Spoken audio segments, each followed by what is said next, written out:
जय Jagannath. Welcome to YouTube channel Statescope. आज आम जाना आधार रे डॉक्यूमेंट अपडेट किपरि करती, जोटा कि भारत सरकार 14 मार्च 2024 पर्यंत फ्री ऑफ कॉस्ट रखिंट। प्रथम दि जाइए यूआरएल को आप जी यूआरएल मुझे डिस्क्रिप्शन लिंक रे भी देदेवी। तो यूआरएल को गलापर आपको ये पेज देखो। ये पेज रे आप डॉक्यूमेंट अपडेट उपर क्लिक कलापर देन ये पेज देखेबो। ये पेज देखो सबमिट अच्छी, तो सबमिट उपर क्लिक करेंगे। सबमिट उपर क्लिक कलापर आपणकर आधार नंबर और कैप्चा आपण रजिस्टर मोबाइल नंबर को गोटे ओटीपी जीव। तो से ओटीपी देलापर आप लॉगिन करेंगे। लॉगिन कलापर आपको ये पेज देखेब। ये देखो डॉक्यूमेंट अपडेट अच्छी, तो डॉक्यूमेंट अपडेट उपर क्लिक करेंगे। डॉक्यूमेंट अपडेट उपर क्लिक कलापर आपणकर कार्डर डिटेल्स देखईदेव, जोटा कि आपण पूर्वर थिला।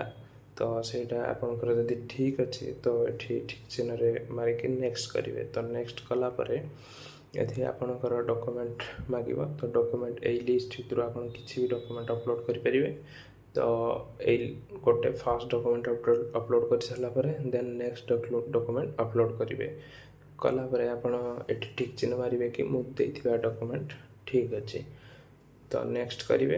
नेक्स्ट कलापर आपणकर लोडिंग होइकी एठी गोटे एक्नॉलेजमेंट स्लिप डाउनलोड हो जोटा कि आप निज पाखे रखिपारे future reference. Thank you guys.